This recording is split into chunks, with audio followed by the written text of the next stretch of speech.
Hey, what's up guys? It's a lovely lazy Sunday. Nothing to do, so I'm on my walk down to the lake, which I do pretty much every week for over a year and a half now. I'll be showing you guys that soon. So I'm testing my new little action camera. This thing is about the size of my battery for my old camera system. And it's pretty incredible little toy. So I'm just testing it out for Iceland actually. I want to do more of these vlogs, whatever. Behind the scenes and all that, what I'm doing with my shooting at the volcanoes. So I'm just testing out the microphone here and the image quality, and not expecting it to be amazing, but one thing that is pretty great is this has optical stabilization in this guy. That's why I bought the Sony instead of a GoPro. So it's kind of crazy. I have like 100 Sony gadgets on me now. I'm pretty much a fanboy. So yeah, what's great about this device is I can show you. I can actually operate the camera and view on my wristwatch. Don't know if you can see that there, but this is a little thing that you clip on, and it wirelessly transfers to the camera, so I can actually see what I'm recording, which is pretty amazing if you ask me. So I'm carrying about 15 kilos worth of my camera gear here. I don't know if you can see that on my back. It's almost the full weight of the setup. I'm trying to get fitter again for the trip, because there's going to be a bunch of this, and all my gear together, including my rails and everything, are going to weigh about 20 kilos, which for those not in the knowledge, that's about the weight that you're allowed to take stowed on a plane before you have to pay more. So imagine carrying that around, climbing up volcanoes and things. Okay, we're actually entering the forested section now, and next time you see me, I'll probably be at the lake or showing you some of the amazing view. Actually, let's just flip the camera around. This will be a good test. So this is the start of the trail. Apartments on the left here. And this goes around for about 6 miles. Not all like this. Half the walk is paved, half the walk is natural. This is obviously the natural section. What's great about this walk actually is it's literally a mile from my house. So I can just come down here no matter what the weather and capture my footage. Alright, so turning off now, see you guys soon. So who's up for camera inception? You guys ready? Oh yeah. A camera watch, and a camera watch, and a camera watch, and a camera watch. So for those not in the know, North Carolina is in a swampy area, and you can probably see here when I turn the camera around what I'm talking about. So this is the swamp. You get all sorts of tortoises and things here, and probably alligators, although, well, apparently they exist here, but I've never seen one. But I think if they do, they're incredibly rare, probably freaks. But I have seen a bunch of big spiders down here, and a few snakes, although I looked up the snakes and they were just obviously poisonous, snakes. Just common garden snakes and things. But yeah, this is a good reference for anyone that needs to make a swamp. I was down here once with all the fog, ground fog, and it looked like something on Dagobah in Star Wars. What you were missing was R2-D2. But yeah, it's truly amazing. Look, there's just nobody around. Nobody. I mean, there's been a few walkers here. I can guarantee you, because it is 21 degrees today, degrees Celsius. Goodness knows what Fahrenheit is. It's pretty hot though for February. Everybody's out in shorts. Yeah, this is great. At one time, this was being rebuilt, this bridge, because of this lovely sewage line here, which luckily faces the other way. But I thought it was something to do with the preservation of the animals, but it wasn't as glorified. They just closed the bridge because they were rebuilding the sewage line. So there you go. My story is a lot nicer. Yeah, so we look at this side. This is a great reference. It's almost golden hour actually. In about 1 hour's time, the lighting is going to be absolutely incredible. Get all my sun shots down here, sunset shots. Oh, I heard something moving around. There's probably a lot of life in there. for sure. And that looks like frog spawn, because it's definitely not ice. You can see there within the gook. I'm guessing it's frog season, I don't really know. It could just be pollution, but I don't think so around here. It's pretty well preserved other than the cans of Coke that you see lying around. Great things with action cams is I don't need to focus or expose this sucker. It'll just do everything for me, and that's actually kind of nice because I spend a lot of time tweaking the settings on cameras usually, and sometimes you just want to hit go. And I have a feeling the auto settings on this thing, because it doesn't have to focus, it's actually going to be pretty good. So here we are down by the lake. We're only about a quarter way around actually, long way to go. Really beautiful here, very peaceful. A couple of people jogging, but nothing too crazy.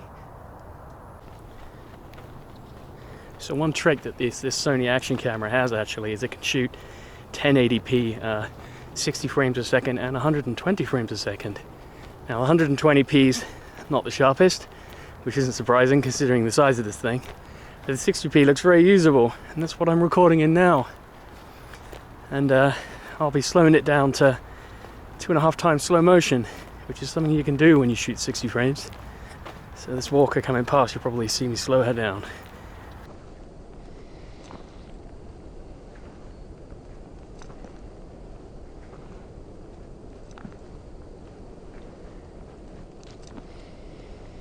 So here we are at the clubhouse. This is where I get my drink of Diet Pepsi. It's pretty awesome.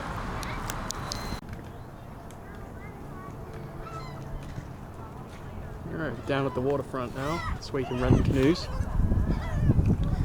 Can't escape the seagulls by the looks of it. Really awesome.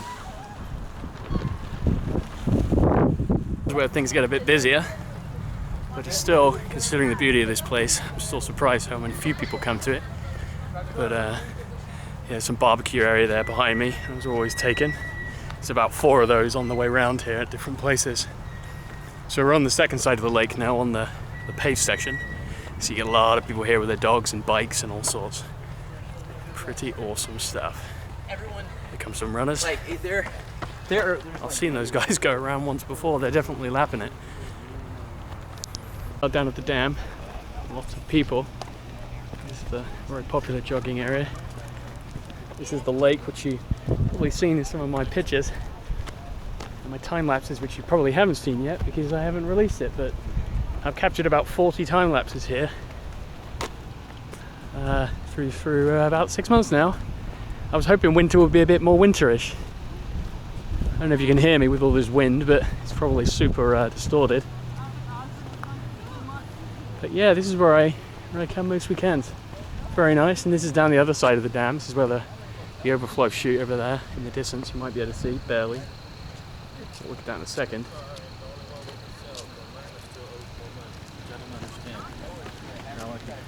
So normally between these two concrete plinths here is where I sit, take my shots. You might recognise this old tower there with some weather doodads on it. Pretty incredible place.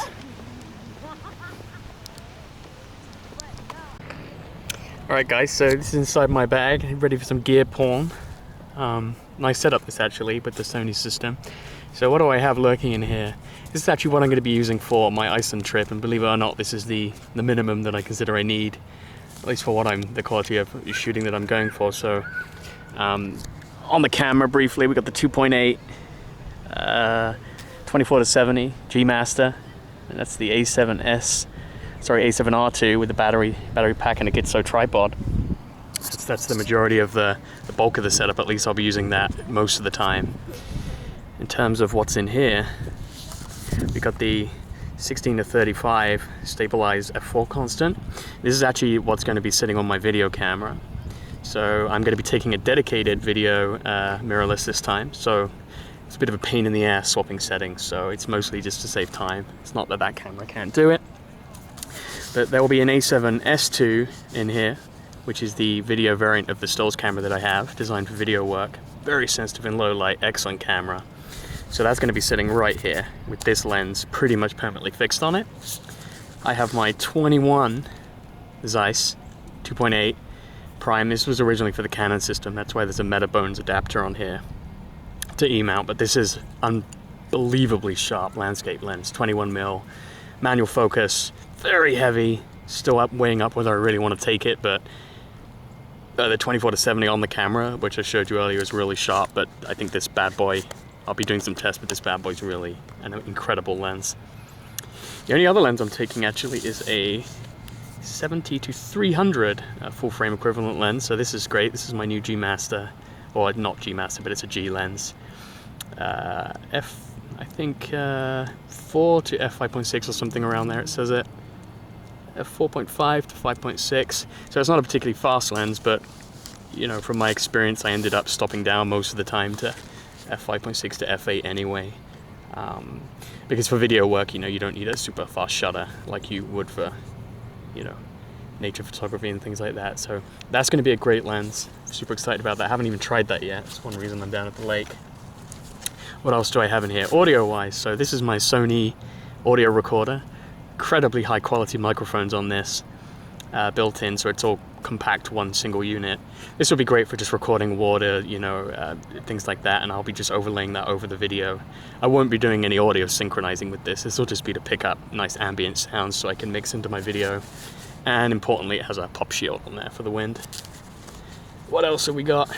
Very useful piece of kit this. Didn't use it that much in Indonesia, but now that I've got a much wider range of focal lengths, this director's eyepiece is a lifesaver. It means I can frame the shots nicely, anywhere between, you know, 15mm all the way up to 300 or 400mm.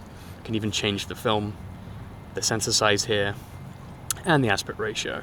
And that all fits into a nice handy piece that sits around your neck. So yeah, very excited to use that. What else do we have? Tons of batteries in this thing here. There's like 6 batteries for the two cameras. The two main cameras are still in video. They use the same batteries, which makes it really convenient. What isn't in here, but will be when I travel in this slot here, is actually the RX100, so another, that's a point and shoot camera, but it's very advanced, has great slow motion, so that'll be my backup cam and just to have some fun. And finally, in this part of the bag, I have this little PMY battery pack, so this will actually power the 2 cameras if I had to, and it has a flashlight. So that's the equivalent of about 3 batteries powering this, so that's handy to have around. Both these cameras have a USB charging, so I can actually run it directly from that thing, I believe, which is really cool. What else do we have? Bomb-proof memory card. Holds 6 memory cards there, and I have 2 of those. And those are, as I said, they're bomb-proof, they're waterproof, splash-proof, EMP-proof, or whether static-proof. EMP, what am I on about? I also have some spare tripod adapters. The 2 tripods that I have are both Arca Swiss compatible, so I can just use any Arca Swiss setup there to hold the cameras in place. Let's just do this up. This bag is really awesome. It was incredible in Indonesia. It holds a lot of stuff and it's comfortable and it weighs a lot, so it needs a lot of straps, but let me just flip this over and show you what's on the other side. I'm a little bit worried about crushing what I'm about to show you inside, but we'll take a look. Alright, so this is a Laowa Pro Whistler, I believe, bag. This is the smaller size one, which will fit on any plane. And I can attest to that because, you know, in Indonesia when I was on really, it was a propeller plane, very old, very small cargo, it managed to fit, although I did have to take one of the tripods out of the top of the bag. These are just some light carabiner clips I put on, handy to dangle water bottles and things. So inside here, I have my filter pouch. This thing is absolutely incredible, actually, I have to say. Really nicely built. What is this? A Click Elite. And this holds every single one of my filters. So as you can see, 1, 2, 3, 4, 6, 7, 8, 9 filters in there. I've got variable neutral densities and some grad filters in there, and just about everything I need, really. And it even holds the Lee system, I believe. So the Lee adapter system, although I'd have to double check if it can fit in there. What have we got in this little pocket? Oh, there's some more of the memory cards and a little tripod, a little gorilla pod there, which is don't know if you can see that, but that's a useful little gadget for mounting B cameras on low to the ground. So this is the majority of this back pocket, other than what you see behind me, my setup there. This is my Pilot Fly H2. This guy will hold my video camera. It's obviously not mounted right now, that's why it's all over the place. And I actually, and it's easy to see, but I have a hot shoe mounting system there. Sorry, quick plate. So I can just attach any of my Arca Swiss gear onto it, and because it's all pre-balanced for the camera and the lens that I'll be using, it's very fast just to mount it on. It takes about 5 seconds. And then I turn the guy on and it's auto-calibrated and off it goes. And the battery in this thing should last me the majority of my trip in Iceland, which is great because it's not easy to charge. I think you have to charge it with a proprietary setup. There it is. So that's probably the only thing that I don't like about it, is that it doesn't USB charge. So what else do we have in here? This little gadget. This is an Oben carbon fiber monopod. So the original intention of this is that you put it on the ground like so, and you raise it up and it just helps you hold the gear for maybe some wildlife shots or something like that. Takes a lot of the weight off, but what I'm using it for, this extends to about 2 meters, and I put this on the back of my, I don't know if you can see that there, but I basically screw it into the bottom of the stabilizer that I showed you earlier, and I can get 2 meters reach in the air. And it's actually like rated to hold something like 12 kilos, and the total weight up with the camera and this about 2 kilos. But that weight is rated when you just mount it on the ground. So I've done some tests and I think this bolt holds. I hope it does, because the camera's going to be rented. And it's worth about $3,000, so I hope I don't destroy it over a cliff or something. But yeah, this will allow me to basically get above crowds if there ever were crowds. I don't think there will be. To dangle it over a cliff or something and be relatively safe on the edge. Oh, some seagulls messing up my video. Yeah, so all that fits in basically. That's the camera bag. That's why it weighs so much. But I've tried to optimize the setup, and everything I have is pretty much the lightest and strongest in class. So last year I took a big old tripod. It was a Manfrotto, basically almost a video tripod, and it weighed about 3 kilograms alone, which is the weight of 2 of these tripods and this thing. So the carbon fiber definitely makes it light. All right, so that's the gear. I'll be getting ready for my sunset shot. All right, so I just started taking some photos, but as you can probably see if I turn the camera around,